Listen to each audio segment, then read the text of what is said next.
Good morning everyone.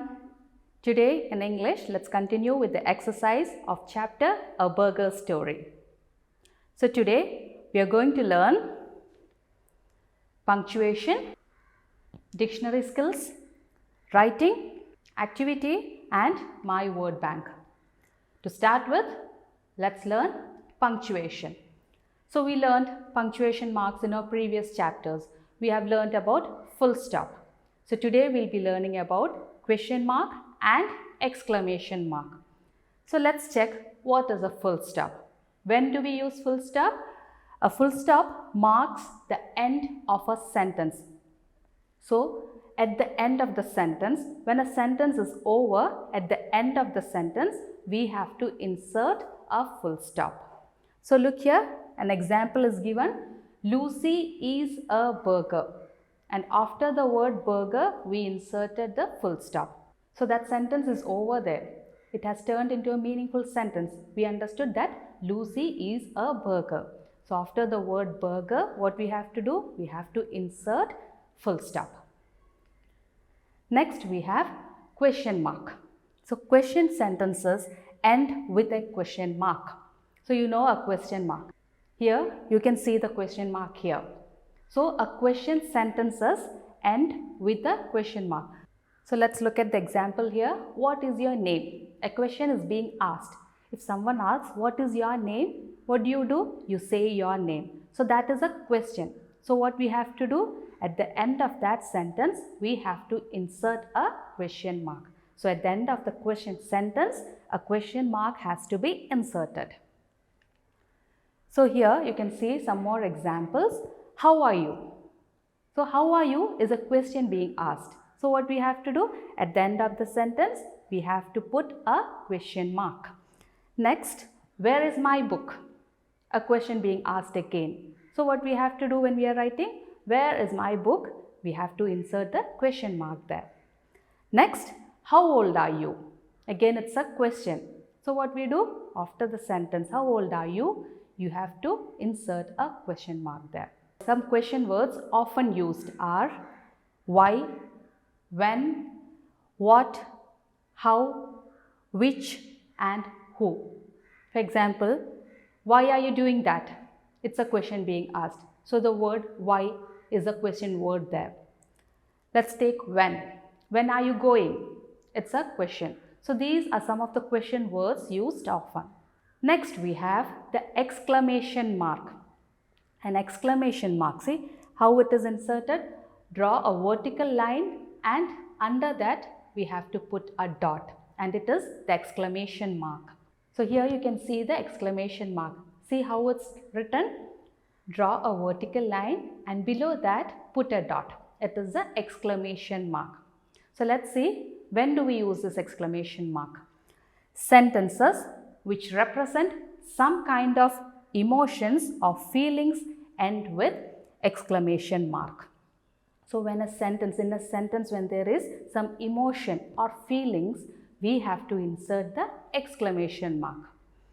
Now look at the example here. I am so happy. So what is it telling? I am so happy. That feeling is expressed here. So at the end of the sentence, you can see the exclamation mark being inserted. So I am so happy and after that the exclamation has to be inserted. Let's look at some more examples.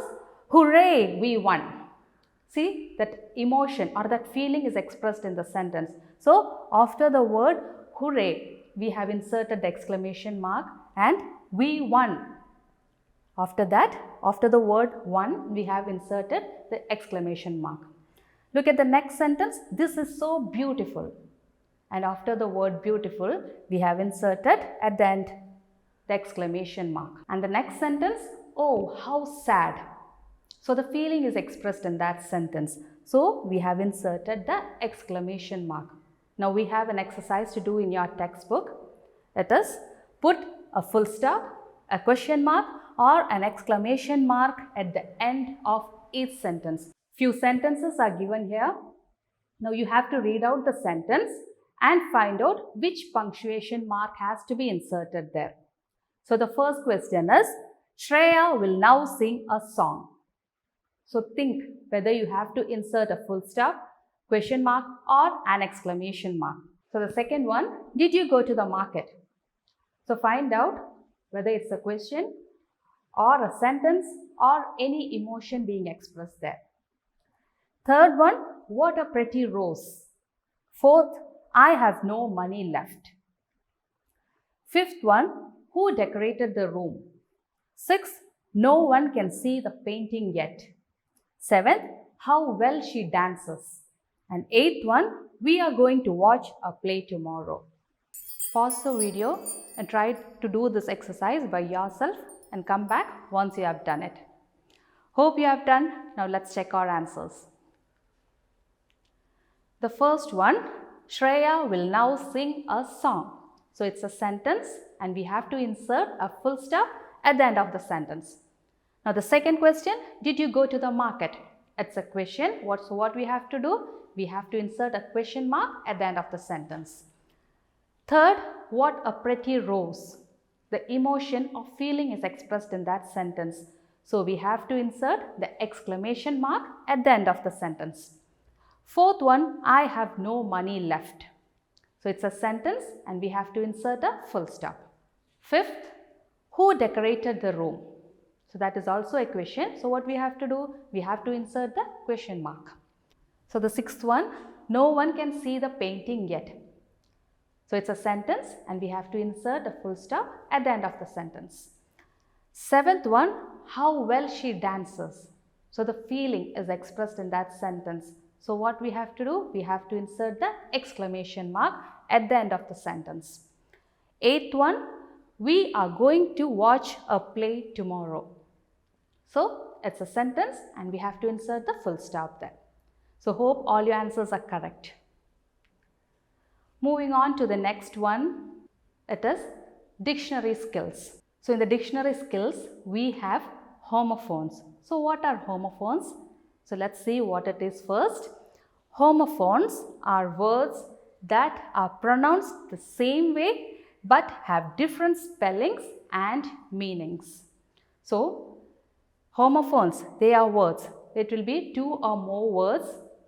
It is pronounced in the same way but the meaning and the spelling will be different. I'll make it clear with some examples. Now look at the word here. The first set of words, you can see H-A-I-R. How do you pronounce it? Hair. Now look at the next word. It is H-A-R-E. How do you pronounce it? It's also hair. Now look at the spelling. Is it same? No. The first one was H-A-I-R and the second one is H-A-R-E. But we pronounce it hair. And the meaning is also different. So such words are called homophones. Now let's look at the second set of words. So you can see the word here S-E-E. How do you pronounce? See. Now look at the next word. It is S-E-A and we pronounce it as see. So the both words we pronounce C. Look at the spelling. Is it the same? No. What about the meaning? Is it the same? No. So homophones are words that sound the same but have different meanings and spellings. Now let's look at the next word. We have F-O-R and how is it pronounced? For. Now we have F-O-U-R, it's also for. Next one we have B-Y, it's pronounced by. And next we have B-Y-E, it's also pronounced by. So these words are homophones. So homophones are words that have the same sound but different meaning and spelling. So homophones is clear to you. So in your textbook, we have an exercise. Circle the correct word for each picture with your elbow partner. So you can see some pictures are given and under that words are given. So you have to circle the correct word. So the first you can see the picture of flower given and the words given are F-L-O-W-E-R or F-L-O-U-R. So circle the correct word. Second, you can see a bear there. So which word is correct? Circle it. Third, you can see 8. So which is the correct word? Fourth one, you can see the picture of a deer, and the last you can see a pear. So circle the correct words. Pause the video, try doing the exercise by yourself and come back once you have done it. So hope you have done. Now let's check our answers. The first word, it is F-L-O-W-E-R, flower. Second, it is B-E-A-R. Third, the spelling of 8 is E-I-G-H-T. Fourth, it is D-E-E-R, deer. And the last one, it's P-E-A-R, pear. So hope all your answers are correct. Moving on to the next, we have the writing skills. So let's see what is given here. Imagine you are Lucy. So you have to imagine that you are Lucy. How did you feel when people called you junk food? So when people started calling you junk food, how did you feel? How did you feel when the children became healthy again? Now, how did you feel when the children became healthy again? Write your feelings in these word webs. Use the words given in the box. So in your text you can see some words are given and boxes are given. You have to write these words in the given boxes. So you can see the words given are sad, happy, angry, glad, cheerful, bad, terrible, excited, disappointed, delighted. These are the words given. Now what you have to do? You have to write, when people call me junk food, how did you feel? So these words are given. Now what you have to do? When people call me junk food. So when people call me junk food, how did you feel? Those words you have to write here in this box.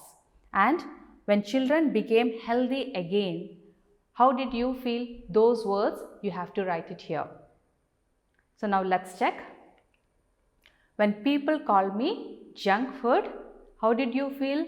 Sad, angry, bad, terrible, disappointed. So these words you can write down here. Next, when children became healthy again. So how did you feel? Happy, glad, cheerful, excited and delighted.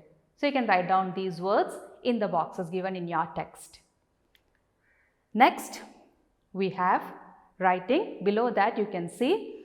Now use these feeling words and write a paragraph on how Lucy felt. So we had so many words. Now using these feeling words, you have to write a paragraph how Lucy felt. So for writing this, you can take your notebook. You can write, Lucy the juicy burger felt sad and disappointed when people called her junk food. She even felt angry at times. So she changed herself into a healthy burger. The children became healthy too. Lucy was delighted to see the healthy children. So this paragraph, write it in your notebook.